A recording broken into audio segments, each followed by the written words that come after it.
কথা বলে মুসা নবীর পাওয়ার আছে না নাই? মুসা নবী যখন তুর পারে যায়, আমার মালিকের সাথে কথা বলবো রে আমার দাও পারাবাসীরা। মুসা নবী তুর পারে যায় আল্লাহর সাথে কথা কয়। এইবার উপর দিকে এমন কি বলো না, মুসা নবী কইতেছে, বোঝেন নাই মনে হয়। মুসা নবী আল্লাহর সাথে কথা কই গেছে না, ওয়াজ বুঝতেছে না মনে হয়। মুসা নবী বলতেছে কি বলো, উপর দিকে তাকায় দেখে মুসা নবী যেই জায়গাটায় দাঁড়াইছে ওর উপর দিয়ে একটা গাছ ছিল, যে গাছের ডালটা ছিল মোটা, কিন্তু ওই ডালের সাথে একটা টিকটিকি দৌড়াদৌড়ি করতেছে। ওই টিকটিকিটাই মুসা নবীর গায়ের উপরে পায়খানা করে দিছে। আচ্ছা, মুসা নবীর মিজাজ নরম না গরম? একসাথে কোন? হ্যাঁ, গরম। হ্যাঁ ঠিক আছে। এবার মুসা নবী গরম মেজাজে করতেছে, আল্লাহ এই দেখো একটা ভালো পোশাক পরে আইছি, তোমার তো কথা কমু কি করে দিল। মুসা নবী গরম মেজাজে কইতেছে, আল্লাহ এ টিকটিকি কেন তুমি বানাইছো, এটা কি দরকার? আল্লাহ আকবার কোন। মুসা নবী বলতেছে টিকটিকি কেন বানাইছো? আল্লাহ ডাক দিয়া কয়, মুসা তুমি তো এই মাত্রই আমি আল্লাহরে প্রশ্ন করলাই, আল্লাহ টিকটিকি কেন বানাইছো? ও মুসা, এই মাত্র তুমি যেই প্রশ্ন করছো এই একই প্রশ্ন টিকটিকি আমার কাছে আজ থেকে 30 বছর আগে করছে। আল্লাহু আকবার কোন। টিকটিকি আবার কি কইছে? তুমি প্রশ্ন করছো কি? আমি প্রশ্ন করছি তুমি টিকটিকি কেন বানাইছো, এই টিকটির তো দরকার নাই। কয় টিকটিকি আজ থেকে 30 বছর আগে আমার কাছে প্রশ্ন করছে, আল্লাহ তুমি মুসারে কেন বানাইছো? আল্লাহ আকবার কয় না। ঘটনা আছে না নাই? জোরে কোন নাকি আছে না নাই? বন্ধুরা রে আমার মুরব্বী বাবারা, সোনার যুবকের দলেরা ভালো করে শুনে নাও। আল্লাহ ডাকে দিয়া কয়, মুসা রে ও মুসা, এই মাত্র তুমি প্রশ্ন করলা টিকটিকিরে কেন বানাইছি, অথচ টিকটিকি 30 বছর আগে আমি আল্লাহর কাছে প্রশ্ন করছি, আল্লাহ তুমি মুসারে কেন বানাইছাও? এই মুসা তো একদিনও তাবলিগের দাওয়াত নিয়ে আসলো না, একদিনও তো আমার কাছে দাওয়াত নিয়ে আসে না, অথচ মুসারে তুমি কেন বানাইছাও? মুসারে না বানাই তো চলতো। আল্লাহু আকবার কোন। লম্বা একটা ঘটনা রে ভাই, কেমনে বুঝাই আমি আপনাদের মাঝে সংক্ষিপ্ত মূল পয়েন্টটা জানায়া যাই। এইবার মুসা নবী আল্লাহর কাছে কথা কয়, ও মালিক রে এই কিতাবটা বাইন্ডিং করতে হবে, কিতাবটা বাইন্ডিং করতে চাই। আল্লাহ ডাকে দিয়া কয়, মুসা এই কিতাব তো বাইন্ডিং করবা, সাধারণ কিতাব না। এই মুহূর্তে আমি তোমাকে এমন একটা পাথর দিতে চাই, যেই পাথরটা আমি তোমাকে এখন দান করব, এই পাথরটা আমি আল্লাহরে আবার ফেরত দিতে হইব। আল্লাহু আকবার কোন। মুসা নবী ডাক দিয়ে কয়, আল্লাহ কি এমন পাথর তুমি দিবা আবার তোমাকে ফেরত দিতে হইব, কারণটা কি? আল্লাহ ডাক দিয়া কয়, মুসা রে এমন একটা পাথর আমি আল্লাহ তোমারে দান করব, এই পাথর দুনিয়ার কোনো পাথরের মতো পাথর না, এই পাথরের একটা নাম আছে। বলে পাথরের নাম কি? বলে পাথরের একটা নাম আছে রে মুসা, পরে বলবো, আগে বইলা দেই পাথরের কি গুণাগুণ। বলে কি গুণাগুণ? বলে এই পাথর যদি অন্য পাথরের সাথে লাগায়া দাও ওই পাথরটা সোনা হয়ে যাইব। জোরে জোরে কন্যা সুবহানাল্লাহ। এই পাথর যদি কোন মাটির চাকার সাথে বাড়ি মাইরা দাও রে মুসা, ওই মাটির চাকায় আর মাটি থাকবে না, ওটাও সোনা হয়ে যায়। কি তাই কহ কাতালি দেও। আল্লাহ আকবার। এইবার মুসা নবী যখন পাথর পাইছে রে ভাই, মুসা নবীর আনন্দ বাইরে গেছে। আল্লাহু আকবার কম। মুসা নবী পরীক্ষা করার জন্য পাশে একটা পাথর পায়, এইবার এই পাথরের সাথে যখন পাথরটা লাগাইছে তাকায় দেখে এই পাথর আর পাথর নাই, স্বর্ণের টুকরা হয়ে গেছে। জোরে জোরে কন্যা সুবহানাল্লাহ। এইবার মুসা নবী ডাক দিয়া কয়, আল্লাহ জীবনে কত পাথর দেখিলাম গো, এরকম তো পাথর কোনোদিন দেখি নাই। তুমি আমারে কেমন পাথর দেখাইলা, যেই পাথরের সাথে বাড়ি বাইরে দিলে সোনা হয়ে যায়। ও মালিকের রে, এই মুহূর্তে আমি জানতে চাই এই পাথরের নাম কি? আল্লাহ ডাকে দেয়া কয় মুসা, এই পাথরের নাম হইল পরশ পাথর। জোরে জোরে কন্যা সুবহানাল্লাহ। আল্লাহ কয় মুসা রে, পাথর তোমারে দেব রে মুসা, কিন্তু এই পাথর আমারে আবার ফেরত দিতে হইব। কয় ঠিক আছে, আমি তোমারে দিয়া যাব। এইবার মুসা নবী যখন পাথর লিয়া যায়, তার চাচাতো ভাই কারণ তো তখন কারা হাফেজ। এইবার হাফেজ সাহেব দাঁড়ায়া কয়, ও নবী মুসা, এই মুহূর্তে তুমি কোথায় গেছিলা? বলে আল্লাহর সাথে কথা বললাম। বলে যে কিতাবটা আমাদের বাইন্ডিং করা দরকার, এটার কোনো পরামর্শ করছো নি? বলে আল্লাহ এমন একটা পাথর দিছে রে, এই পাথর যদি মাটির সাথে লাগাই মাটি সোনা হয়ে যায়, যদি পাথরের সাথে লাগাই পাথর সোনা হয়ে যায়। কই তাই নাকি? হ্যাঁ, কই তাহলে দাও। এইবারে কারণ যখন হাতে নিছে রে ভাই, যখন পরীক্ষা করে দেখে আসলে তো বাস্তব সোনা হয়ে যায়, চিন্তা করতেছে এই পাথর আর দেওয়া যাবে না, পাথর মাইরে দেব, বড় লোক হয়ে যাব। কথা কি বুঝতেছেন? পাথর মাইরে দিয়ে আমি বড় লোক হয়ে যাবো। কিতাবের ভিতর আসছে এই কারণ ছিল স্বর্ণের ব্যবসায়ী, ওই এলাকার ভিতর সর্বোচ্চ সোনা ওর কয়েকটা গোডাউন ভরে ফেলাইছিল। এইবার কারণ যখন সোনা বানাইছে রাত্রিতে, এইবার বানাইয়া সকালবেলা মুসা নবীর সামনে দাঁড়ায়। মুসা নবী কয় কি ব্যাপার, পাথর কই? বাইন্ডিং করছো? বলে হ্যাঁ করছি। বলে পাথর কই? চিন্তা করতেছে পাথর যে দামি পাথর, পাথর যেহেতু পাথরের সাথে বাড়ি মারলে শোনা হয়, মাটির সাথে লাগালে শোনা হয়, তাহলে তো আমি কোটিপতি হয়ে যাবো, এলাকার আমি একাই। তাহলে এই পাথর তো মুসা নবীর দেয়াই যাব না। এইবার পাথরটা গোপন করে পালাইছে।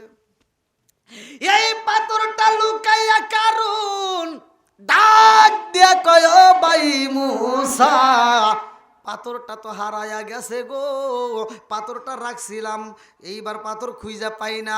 আমার মনে হয় এই পাথরটা চুরি হয়ে গেছে, এই পাথরটা তালাশ করে পাইতেছি না। মুসা নবী কয় কারুন, এইবার আর দেরি করিস না, তাড়াতাড়ি পাথর দে, এই পাথর আমার মালিকরে ফেরত দিতে হইব। আল্লাহু আকবার কল।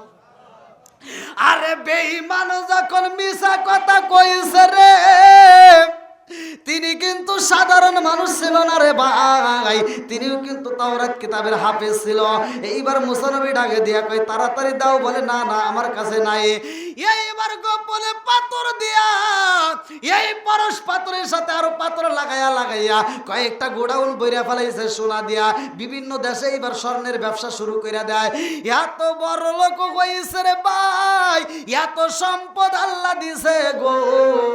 এইবার সম্পদ একটা বছর পার হইলে এইবার তার হিসাব করে জাকাত দিতে এইবার জাকাতের দরকার, জাকাত দিতে হইব। আল্লাহ ডাকে দিয়া কয় মুসা, কারণকে বইলা দাও সম্পদের জাকাত দিতে হইব। আল্লাহু আকবার কোন। কি দিতে হইব? সম্পদের জাকাত দিতে হবে। বলতেছে জাকাত তাহলে কি পরিমাণ? আমার তার ওই পরিমাণ না। দেখেন আল্লাহ আমাদেরকে কত ভালোবাসছে ভাই, আল্লাহ আমাদেরকে কত ভালোবাসছে। আপনার 100 টাকায় আমাদের জাকাত আসতেছে মাত্র 2 টাকা। আর মুসা নবীর জামানায় যে জাকাত, এই জাকাত ছিল 3 ভাগের 1 ভাগ, মানে যে পরিমাণ সম্পদ হয়েছে, যে পরিমাণ সম্পদ হয়েছে তার 3 ভাগের 1 ভাগ দান। তাহলে 100 টাকায় কত দেওয়া লাগবো? 2 টাকা 50 পয়সা দিলে হবে না, তার মানে 30 টাকারও উপরে আসতেছে। তাহলে এবার চিন্তা করেন, এখন যখন মুসা নবী বলতেছে আল্লাহ বলছে তোর জাকাত দেওয়া লাগবো, কারণ কই কি এত সম্পদ, আর এই সম্পদে 3 ভাগ করে 1 ভাগ জাকাত দিলে তাহলে অনেক কমে যাইতেছে।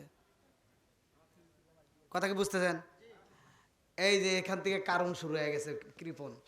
এইবার যখন জাকাত যায়, এইবার কারণ ডাক দিয়ে কই ভাই মুসা, এই সম্পদ তো আমি দিতে পারবো না, অনেক কষ্ট করে আমি জমাইছি, এত পরিমাণ জাকাত দিতে পারবো না, কিছু দিলে হবো নাকি? অল্প কিছু দিলে হবো? না, তোমার হিসাব করে 3 ভাগের 1 ভাগ দেওয়া লাগবে। জোরে কোন সুবহানাল্লাহ। বন্ধুরা রে আমার, এইবার বেঈমান যখন দিতে চায় না, দেয় না রে বন্ধু। লম্বা একটা ঘটনা, এই কারণ ডাক দিয়া কয়, ও ভাই মুসা, আমার নামে মালিকের কাছে কমপ্লেন কইরো না, আমি কথা দিলাম আমি যাকাত দিব, দাঁড়াও, তবে আমি দিব, তোমার হাতে দিব না। বলে কিভাবে দিবা? বলে আমি যদি নিজে বন্টন করি তাহলে ওই বনি খাই হবে। এইবার যায়া বাজারে যায়, কিছু শাড়ি লুঙ্গি কিনা পালাইছে, কিছু কাপড় চোপড় কিনা পালাইছে। এইবার কাপড়গুলো কিনাই না বাড়িতে জমা কইরা পালাইছে, অল্প দামি কাপড়গুলো কিনা কিনা এইবার মানুষের মাঝে বন্টন করে। যেই পরিমাণ যাকাত দেওয়ার দরকার রে বন্ধু, ওই পরিমাণ দেয় না।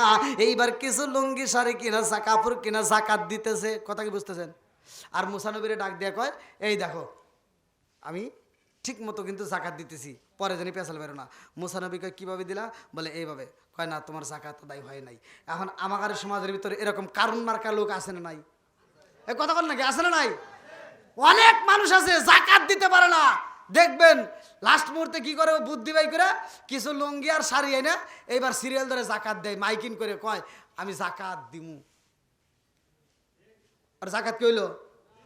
ওর যাকাত যদি শাড়ি আর লুঙ্গি দাও, আগে তোমার বউরে তুমি কি শাড়ি পরাইছাও, ওই শাড়ি তোমার কিনতে হবে। তুমি নিজে কোন লুঙ্গিটা পরছাও, সেই রকম দামি লুঙ্গি কিনে তোমার দিতে হবে। তুমি নিজে পরো 1200 টাকা দামের লুঙ্গি, আর তুমি যাকাত দাও 150 টাকা দামের লুঙ্গি, তোমার জুতো দেবে লাগবো। কথা বল না কে? আমার কথা একটু তিতা, তাতে কি কষ্ট আছে? একটু চলবো, একসাথে বলেন চলবো। বন্ধুরা রে আমার, আমার মুরব্বী বাবারা, সোনার যুবকের দলেরা, ভালো করে শুনে নাও। এই কারণ যখন বেঈমানি করে, কাপড় কিনা যাকাত দেয় রে ভাই, এই যাকাত আদায় হয় না, সম্পদের মায়ায় পইরা যায়। এই কারণ সম্পদের লোভে পইরা রে, এইবার কারণ ধ্বংস হইব। ভালো করে শুনে নাও। মুসা নবী কই তোমার সাথে তো এভাবে চলা যাবে না, তুমি আল্লাহর সাথে বেয়াদবি করলা, তুমি কিভাবে যাকাতটা আদায় করতে পারলা না? এত সুন্দর তোমার সম্পদ থাকতে তুমি সম্পদ দিলা না, আবার পরশ পাথরটাও তুমি রাইখা দিছাও, এই পাথরটাও তুমি দাও নাই। আমার আল্লাহ বিচার করতে পারে কি পারে না? একসাথে বলেন পারে কি পারে না? আমার মালিকের বিচার কেমন জানেননি? আমার আল্লাহর বিচার কেমন রে ভাই? ওই এলাকার ভিতর অভাব শুরু হয়ে যায়। মুসা নবীর কাছে এসে মানুষ এইবার বলে দেয়, হুজুর আমরা তো বিপদের মুখে আছি। এইবার মুসা নবী কয় কান্দিস না, আইন তানসুরুল্লাহ ইয়ানসুরকুম, আমার আল্লাহর কাছে সাহায্য চাও, আমার আল্লাহই সাহায্য করব। আল্লাহু আকবার কও। আরে ফিরাউন ছিল মুসা নবীর উপরে হামতাম করত। এই ফিরাউনের কাছে মানুষ যাই রে ভাই, এই ফিরাউন গ্রামের ভিতর ঘুরা ঘুরা দাওয়াত দেয়, আমাকে খোদা মানতে হইব, আমি হইলাম আনা রব্বুকুমুল আলা, নাউজুবিল্লাহ কম। এই বেঈমান যখন নিজেকে খোদা দাবি করছে রে, আমার দৌপাড়াবাসীরা, আমার আল্লাহ এইবার নদীর পানিটা শুকাইয়া দেয়, নদীর মধ্যে পানি দেয়, বৃষ্টিও হয় না, ওই এলাকার মানুষ পানির অভাবে পইরা যায়, কূপের মধ্যে পানি পায় না। এইবার সব মানুষগুলো যাইয়া এইবার ফিরাউনের বাড়িতে দাঁড়াইছে, ডাকে দিয়া কয় নেতা গো, তুমি এলাকার ভিতর ঘুরে ঘুরে দাওয়াত দাও, তোমাকে খোদা মানতে হইব। খোদা মানবো কেমনে? তুমি তো আমাদের কোনো উপকার করতে পারো না। কি উপকার করা লাগবো? কাজ কয়েকদিন ধরে পানি নাই, তুমি জানো না? ছোট ছোট বাচ্চা পানির অভাবে মারা যাইতেছে, আমরা পানি বাচ্চারা গোসল করতে পারতেছি না, তাহলে পানি দাও। বেঈমান কয় কি কয়, যা তোরা কান্দিস না, কালকে পানি দেবনি, যা। নাউজুবিল্লাহ কোন। ও আর কি পানি দেওয়ার ক্ষমতা আছে? একসাথে বলেন, আর পানি দেওয়ার ক্ষমতা আছে? এক ফোঁটা পানি দেওয়ার ক্ষমতা নাই। আর বদমাইশ কয় কি কয়, কালকে দিবনি, তোরা যা। এই কয়া রাত্রিতে ও চিন্তা করতেছে, কালকে যে পানি দিবার চাইছি, কালকে যদি পানি না দিতে পারি, এই জনগণ এসে তো আমাকে চাপাই চাপাই গিলেই বনে, তাহলে আমার বাড়িঘর আবার ভেঙে আলাই বলে। অতএব রাত্রিতে 10টার পরে 12টার দিক দিয়া হামানকে ডাক দিছে। ওর ডাইনার ছিল হামান, কিতাবের ভিতরে উল্লেখ করা হয় তার নাম ছিল হামান। ডাক দিছে, হামান। কয় কি? কয় কয় কি কয় চল কাজ আছে। নদীর কিনারায় যায় জঙ্গলের ভিতর বইসা রাত্রিতে এই বেঈমান দোয়া করে আল্লাহর কাছে, বলতেছে আল্লাহ গো আমি যে কি ক্ষুধা না গাদা পৃথিবীর কেউ না জানলে তুমি জানো, কথা কোন ঠিক কিনা। এই ফিরাউন ডাকে দিয়া কয় আল্লাহ আমি বলেছি সকালে পানি দেব, আমি এক ফোঁটা পানি দিতে পারবো না, আমার এই ক্ষমতা নাই। ও মালিক রে আজকে আমারে পানি দাও, ও আল্লাহ আমারে পানি দিয়ে দাও। এর বিনিময়ে এলাকার মানুষ আমাকে খোদা বলবো, আমাকে নেতা বলবো, খোদা বলবো, আমার কাছে মজা লাগে। তুমি পানি দিয়া দাও, এলাকার মানুষ আমাকে খোদা হিসেবে মাইনা নিক, বিশ্বাস করুক, তাতে যেই পরিমাণ শাস্তি দেওয়ার দরকার তুমি আমাকে দিও, তাতে কোনো দুঃখ নাই। তারপরে তোমার কাছে পানি চাই। আল্লাহ তুমি যদি পানি না দাও আমার মতো ফিরাউন পানি দেওয়ার মতো ক্ষমতা নাই, কথা কোন ঠিক কিনা। আল্লাহর কাছে যখন ফিরাউন দোয়া করে আল্লাহ এইবার পানি দিয়া দিছে রে ভাই। এইবার পিছনে নদীর ভিতর পানির স্রোত শুরু হয়ে যায়। হামান ডাকে দিয়া কয় নেতা কাম হইছে। কই কি কই পিছনে চায় দেখেন, কই কে ও পানি তো আইছি রে। আচ্ছা এবার ফিরাউনের পাওয়ার বাড়লো না কমলো? এই বদমাইশের পাওয়ার এখন বাইরে গেছে। পানি দিয়ে খুব খুশি, আর মুসকি মুসকি হাসে আর কয় কাম হইছে রে। সকালবেলা আমি তো চিন্তা করছিলাম পানি যদি না পাই তাহলে এই দলবেলা এসে যে আমাকে কি করতো, ওরা না দৌড়িয়ে খালি বাইরে দিত আমাকে। তো যাই বাঁচছি, পানি পাইছি, আর টেনশন নেই, চল। এমন সময় পিছন থেকে একজন দাঁড়াইছে, আল্লাহ জিব্রাইলকে পাঠায় দিছে। আল্লাহ আকবার কোন। পিছন থেকে একজন দাঁড়ায় কয় নেতা। কি আপনি কি এলাকার নেতা? কয় হ। কয় তাহলে আমার একটা বিচার করা লাগবো। পাঠাইছে কে? আল্লাহ পাঠাইছে, বলতেছে আমার একটা বিচার করা লাগবো। কে কি বিচার? আমার বিচার হলো এমন একজন গোলাম আছে যে মুনিবের কাছে যা চায় মুনিব তাই দেয়, অথচ ওই গোলাম মুনিবের কথা শোনে না। তাহলে এরকম গোলামের কি বিচার করা দরকার? ফেরাউন কয় কি পাগল নাকি রে, মুনিবের কাছে যা চাই মুনিব তাই দেয়, আর এই গোলাম মুনিবের কথা শুনে না, ওকে আমার দরবারে নিয়ে আয়, ওর চাপা মাপা উড়ে হালামু। কয় না আপনি দরবারে যাওয়ার টাইম নাই, এখান থেকে ফয়সালা দিতে হবে। তো এখানে কিভাবে দিব? কয় বলেন তার বিচার কি করতে হবে? কয় মুনিবের কাছে যা চায় মুনিব তাই দেয়, অথচ মুনিবের কথা শোনে না। এরকম গোলাম যদি আমার কাছে আসার এর বিচার যদি আমার করা লাগে, এই যে নদী দেখছিস না, এই নদীর ভিতর নিয়ে অক্সুবা মেরে হেলাম। কয় সত্যি? কয় হ্যাঁ। কয় এটাই কি রায়? কয় হ্যাঁ এটাই আমার আদালতের রায়। কয় তাহলে এক কাজ করেন, এটাই যদি হয়ে থাকে তাহলে আপনি লিখিত দেন। সুবহানাল্লাহ। বন্ধুরা রে আমার ফিরাউন ডাক দিয়ে কয় প্রত্যেকে পাই আমি কেমনে লিখিত দিব, আমার কাছে কাগজ নাই কলম নাই। এইবারে জিব্রাইল কয় কাগজের ব্যবস্থা আমি করব, কলমের ব্যবস্থাও হবে, টেনশন করেন না।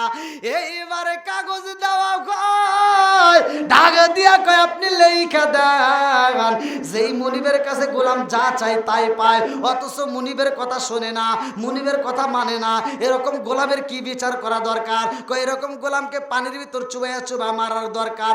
বলে এটা কি ঠিক? বলে হ্যাঁ ঠিক। এইবার বলে দেয় নিচে স্বাক্ষর দাও। নিচে যখন স্বাক্ষর দিয়া পালাইছে, বলে আল্লাহ কবুল করে পালাইছে। জান জান জান বিচার সময় হলে হবে। আল্লাহু আকবার কর। আমার আল্লাহর কাছে এই বেঈমান যা চায় আল্লাহ তাই দেয়, অথচ আল্লাহর কথা শোনে না, আল্লাহকে কষ্ট দিছে। ভালো করে শুনে নাও। এই বেঈমান বলে মুসা নবীর কাছে আমি আল্লাহ। মুসা নবী কয় না না না, এরকম কথা বলা যাবে না, আল্লাহর সাথে শিরিক করা যাবে না। এইবার মুসা নবী আল্লাহর কাছে কান্দে আর কয় আল্লাহ বেঈমান রে এত বুঝাইলাম, এই বেঈমান তো ইমানের স্বাদ বোঝে না। আল্লাহ এই বেঈমান রে আর কত দাওয়াত দেব? আল্লাহ কয় না, তুমি ইনভাইট করতেই থাকবা, তুমি ইনভাইট করবা। হেদায়েতের মালিক আমি আল্লাহ, কথা কোন ঠিক কিনা? মাইয়া হাদিয়াল্লাহু ফালা মুদিল্লা লাহু ওয়া মাই ইউদ্লিলহু ফালা হাদিয়া লা। আল্লাহু আকবার কোন। আমার আল্লাহ যারে হিদায়াত করে কেউ তারে গোমরা করতে পারে না রে। আল্লাহ যাকে হিদায়াত দেয় না কেউ হিদায়াত পায় না। এইবার মুসা নবীকে আল্লাহ কয়, মুসা যাও যাও যাও বেঈমান রে আবার দাওয়াত দাও। এই বেঈমান রে দাওয়াত দেয়। বেঈমান ডাকে দিয়া কয়, মুসা রে আমারে যদি এভাবে দাওয়াত দিতে আসো তোমাকে কিন্তু হত্যা করে পালাবো। মুসা নবী কান্দার কয়, আল্লাহ তুমি গজব দিয়া দাও, এই বেঈমান রে শেষ করে ফালাও। ও মালিক তুমি গজব দাও। এ আমার মুরব্বী বাবারা, ও সোনার যুবকের দলেরা, ভালো করে শুনে নাও। লম্বা একটা ঘটনা কিতাবের ভিতর উল্লেখ করা হয়। কিতাবের নাম হচ্ছে, ভালো করে শুনে নাও, তাফসীরে নঈমি। এই তাফসীরে নঈমির ভিতর বিসমিল্লাহর তাফসীরের ভিতর উল্লেখ করা হয়, মুসা নবী এইবার ডাক দিয়ে কয়, আল্লাহ গজব দাও। আল্লাহ কয়, মুসা রে আর একবার যাও, এই বেঈমান রে বইলা দিবা, যদি ঈমান না আনে কালেমা না পড়ে তাইলে আমি আল্লাহ তাআলা রাত্রিতে তুফান দেব। আল্লাহু আকবার কোন। আল্লাহ গজব দিব রে। আমার দাও পারাবাসীরা, এই বেঈমান ডাক দিয়া কয়, মুসা তুমি কি বলতে চাও? বলে, তুমি যদি ঈমান না আনো, তুমি যদি কালেমা না পড়ো, আমার আল্লাহ গজব দিব। এইবার ডাক দিয়া কয়, মুসা রে তোমার আল্লাহ রে বইলা দাও, আল্লাহ গজব দিক তাতে কোনো ভয় নাই, তবু আমি কালেমা পড়তে পারবো না। মুসা নবীর কথা শুই না এলাকার লোকজন ভয় পায়া যাই রে ভাই। ডাইনের লোকজন ভয় পায়, বামের লোকজন ভয় পায়। ডাক দিয়া কয়, নেতা মুসা নবী জীবনে যা বলছে সব সত্য বলছে, একটাও মিথ্যা কথা বলে নাই। মুসা নবী যা বলে সত্য বলে, মিথ্যা কথা বলে না। ওতে মুসা নবী বলছে রাত্রে গজব হইব, আল্লাহ তুফান দিব। আমাদের মনের বিশ্বাস আল্লাহ তুফান দিব। অতএব আমরা এখানে থাকতে পারবো না। আপনি যদি থাকেন থাকতে পারেন, কিন্তু আমরা নদী পার হয়ে চইলা যাব। আল্লাহু আকবার কম।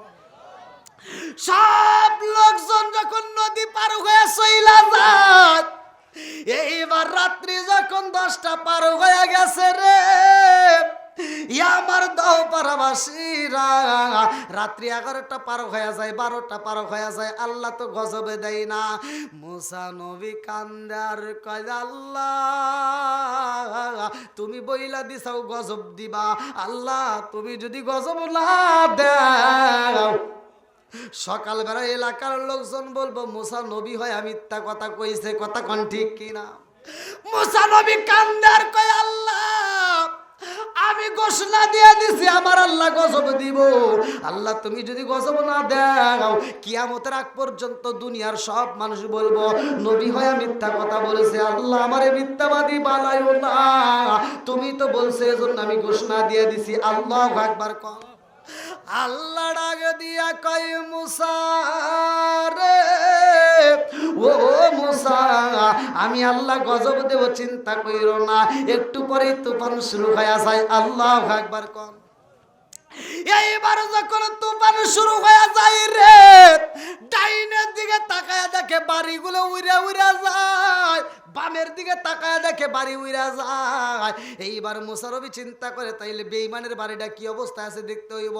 পিছন দিকে গুইরা ফিরাউনের বাড়ির দিকে তাকাইছে, তাকায় দেখে ডাইনের বাড়ি উড়ে যায়, বামের বাড়ি উড়ে যায়, অথচ ফিরাউনের বাড়িতে আল্লাহ গজব দেয় না, বাতাস লাগে না। মুসা নবী কান্দে আর কয়, আল্লাহ গজব দিলা ঠিক আছে, কিন্তু ডাইনের বাড়ি উড়াইলা, বামের বাড়ি উড়াইলা, অথচ বেঈমানের ঘরে তো কোনো গজব দেও না, বেঈমানের ঘরে তো কোনো বাতাস লাগে না রে আল্লাহ। আল্লাহ ডাক দিয়া কয়, মুসা রে ও মুসা আমি ফিরাউনের ঘরে আযাব দিতে পারবো না, গজব দেব না, একটা মাত্র কারণ ওই বেঈমান আমারে চেনে না, ভালোবাসে না। কিন্তু বেঈমান আমার কোরআনকে এত ভালোবাসে, আমার এসএমটাকে এত ভালোবাসে, ওই ঘরের ভিতর আমি আল্লাহর নামের একটা এসএম রয়ে গেছে। আল্লাহু আকবার। ওই ঘরের ভিতর এমন একটা এসএম এই কোরআনের ভিতর আছে। এই কোরআনের ভিতর আল্লাহ তাআলা এসে আয়াতটা নাযিল করছে। ভালো করে শুনে নেন, এই একটা মাত্র কারণে ওই ঘরের ভিতর আল্লাহ গজব দেয় নাই, শুধুমাত্র এমন একটা এসএম আল্লাহ তাআলা এই কোরআনের ভিতর দিয়েছে। এই এসএমটাই ফিরাউনের ঘরের দরজার সাথে লেখা আছে। জোরে কোন সুবহানাল্লাহ। মুসা নবী কয় কি আছে? কয় যাও, আমি কেন ওর ঘরে গজব দেই নাই, আগে ওর ঘরটা পরিদর্শন করবা, তারপরে আমি আল্লাহ বলবো। জোরে কোন সুবহানাল্লাহ। বন্ধুরা রে আমার, কষ্ট হইতেছে আপনাদের? আরেকটা চলবো? সবাই রাজি তো? যেহেতু মসজিদের মাহফিল, মাম্মানে লিল্লাহি মসজিদের মানাল্লাহু বাইতুল ফিল জান্নাহ, আপনারা দানের কথাও শুনলেন। যেই কারুন দান করে নাই, সম্পদ নিয়ে বিপদে আছে না নাই? ওর যে আবার কি হইব সময় পেলে বলবো। তার আগ মুহূর্তে আবার তো এদিকে মুসা নবীর ঘটনাটা রয়ে গেল। আমি এই আলোচনাটা শেষ করার আগে আমি চাই আপনারা এই মসজিদকে ভালোবেসে, কোন ব্যক্তিরা আছেন যে হুজুর আমি মসজিদকে ভালোবেসে এই দুনিয়ার বুকে এই আল্লাহর ঘর মসজিদটাকে সাজানোর জন্য আমি এই মসজিদের উপলক্ষে এই কোরআনের মাহফিলে 5,000 10,000 যে যা পারেন আপনার সাধ্য অনুযায়ী আপনি দান করবেন, এমন কোন ব্যক্তি? তারপরে ইনশাল্লাহ আমি আলোচনাটা ফিনিশিং দেবো। কোন ব্যক্তি আছেন? খুব তাড়াতাড়ি ভাই। হ্যাঁ বলে কত